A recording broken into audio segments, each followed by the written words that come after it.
D A نے دل سے مسکراتے ہوئے اسے چوما۔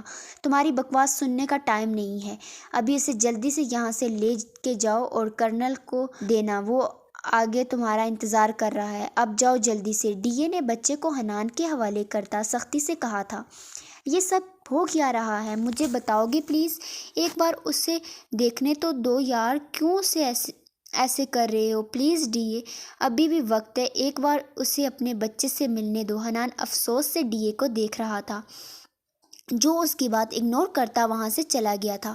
اس وقت رات کے 10 بج رہے تھے۔ حنان اس معصوم بچے کو افسوس سے دیکھا۔ وہ شاید پہلا بچہ تھا جو اپنی ماں سے ملنا بھی نصیب نہیں ہوا، یا شاید اس کی ماں کے نصیب میں یہ بدقسمتی لکھی تھی۔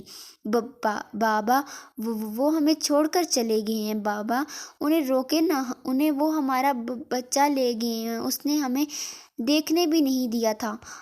انل شدت سے تڑپتے ہوئے رو رہی تھی۔ حیات صاحب آج صبح ہی پہنچ گئے تھے۔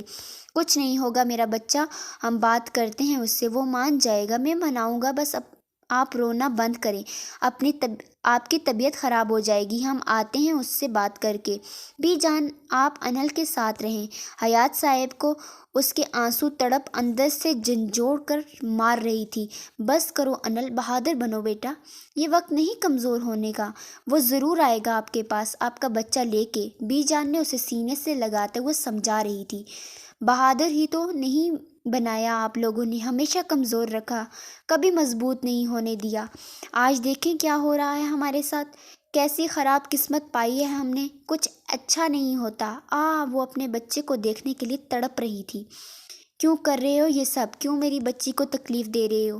تمہیں مجھے سزا دینی ہے نا، تو مجھے مار دو، میری بچی کو بخش دو۔ دریان، اسے چھوڑ دو، مت دو اسے تکلیف، نہیں دیکھا جاتا مجھ سے اپنی بچی کی تکلیف، وہ کبھی نہیں روئی اتنا، تم نے بہت رلایا ہے اسے۔ حیات صاحب روتے ہوئے ہاتھ جوڑ گئے تھے اس کے سامنے۔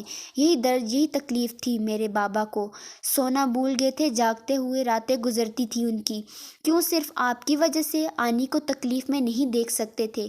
وہ بھی تو تڑپتی تھی اپنے بچے کے لیے دن رات، صرف ایک بار بھی خیال نہیں آتا تھا آپ کو، رحم نہیں آتا ان پر؟ کیسے رہ رہی تھی وہ ہمارے ساتھ، زندہ لاش بن گئی تھی۔ پر آپ کو کیا، آپ کیوں درد تکلیف میں ہیں؟ تب کیوں نہیں ہوتا تھا محسوس یہی درد؟ میرے بابا نے سہا تھا، اب خود پر آئی ہے تو ہار مان رہے ہیں۔ ڈی اے نفرت کی شدت میں غرایا تھا۔ مت کرو، وہ مر جائے گی، حیات صاحب نے التجا کی۔ وہ بھی درد سہتے ہوئے مر گئی تھی۔ وہ تلخی سے ہنسا تھا۔ ہم دونوں ہی قاتل ہیں، ہم دونوں ایک جیسے ہیں دریان، تم بھی وہی کر رہے ہو جو کچھ سال پہلے حیات نے کیا تھا، اب تم بھی پچھتاؤ گے، ساری زندگی تڑپو گے میری طرح۔ حیات صاحب نفرت سے اسے دیکھتے ہوئے اندر چلے گئے تھے، پیچھے اس کا دل خوف سے دھڑکا ضرور تھا۔ پتہ ہے زندگی بہت مشکل ہے، بہت، ہمیں جینے کا طریقہ نہیں آتا جب تک ہم کسی تکلیف سے نہیں گزرتے، اور تب صحیح راستہ ملتا ہے سکون سے جینے کا۔ زندگی لفظ بہت آسان ہے پر حقیقت بہت تکلیف دہ ہے۔ ہم نے بہت لاڈ میں زندگی گزاری ہے، لیکن پتہ ہے لاڈلوں کی زندگی ہی بہت مشکل ہوتی ہے، بہت زیادہ۔ جینا سب کو آتا ہے، طریقہ کسی کو نہیں آتا، اور جب خوش ہوتے ہیں تو وہ یاد نہیں آتا اور ہم اپنی ہی دنیا میں مگن رہتے ہیں۔ لیکن جب تکلیف سے گزرنا پڑتا ہے تو وہ ہر پل ہمارے آنسو میں، ہماری دعاؤں میں ہوتا ہے۔ ہم خوشیوں کے ساتھ رہنا چاہتے ہیں، تکلیف کے ساتھ نہیں۔ بی جان، کیوں ہو رہا ہے ہمارے ساتھ ایسا؟ وہ روتے ہوئے بول رہی تھی۔ بی جان اس کے بالوں میں ہاتھ پھیر رہی تھی پیار سے۔ انل کو آئے ہوئے 1 ہفتہ گزر چکا تھا، وہ لوگ یہیں لندن میں تھے۔ حیات صاحب اسے پاکستان لے کے جانا چاہتے تھے پر انل نہیں مانی۔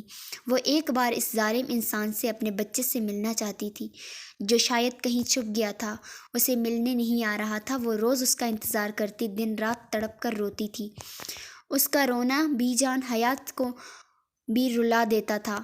تم کیوں آئے ہو یہاں؟ یہ مت سوچنا میں خاموش ہو گیا ہوں، اب تم سے کورٹ میں ملاقات ہوگی، میں اپنی بیٹی کا بچہ تم سے لے کے رہوں گا۔ حیات صاحب اسے اپنے گھر میں دیکھ کر غصے میں دہاڑ اٹھے۔ میرا بچہ مجھ سے کوئی الگ نہیں کر سکتا، نہ ہی انل کو مجھ سے دور لے کے جا سکتے ہیں، آپ سمجھیں؟ دریان اس کی آنکھوں میں دیکھتا انل کے روم کی طرف بڑھ گیا تھا۔ وہ فل بلیک کپڑوں میں تھا، سر پر ہوڈی، چہرے پر وہی ہمیشہ والا ماسک تھا، لیکن وہ چھپ کر نہیں آیا تھا، سیدھا دروازے سے آیا تھا۔ بی جان نے اسے دیکھتے ہوئے پکارا تھا کہ دریان نے ہونٹوں پر انگلی رکھ کر انہیں خاموش کرایا۔ بی جان اس کا اشارہ سمجھ کر اٹھ کے باہر جانے لگی۔ انل آنکھیں موند کر لیٹی ہوئی تھی۔ وہ مہک، وہ احساس، وہ انسان، وہ اپنے تیز دھڑکتے ہوئے دل سے اچانک جھٹکے سے آنکھیں کھول کر اٹھی۔ اسے دشمن جان کو سامنے دیکھتے ہوئے وہ تیزی سے کھڑی ہونے کے چکر میں وہ لڑکھڑا آئی تھی کہ اس نے تیزی سے آگے بڑھتے ہوئے اسے سنبھال لیا۔ وہ بھری بھری آنکھوں سے اس کی آنکھوں میں دیکھ رہی تھی۔ اس کا دل بہت زور سے دھڑک رہا تھا۔ ایک ہاتھ آگے بڑھا کر اس کے چہرے پر سے ماسک ہٹایا۔ دریان، ہمیں پتہ تھا آپ ضرور آئیں گے۔ انل اسے اپنے سامنے دیکھتے ہوئے اس کے گلے لگ کر شدت سے روتے ہوئے بولے جا رہی تھی۔ وہ بس اس کے گرد اپنے حصار مضبوط کرتا اس میں گہرا سانس بھرا تھا۔ آپ نفرت کرتے ہیں تو کریں، شدید کریں، پر ہمیں ایسی سزا نہ دیں۔ ہمیں ہمارے بچے سے ملا دیں، پلیز، ہم مر جائیں گے۔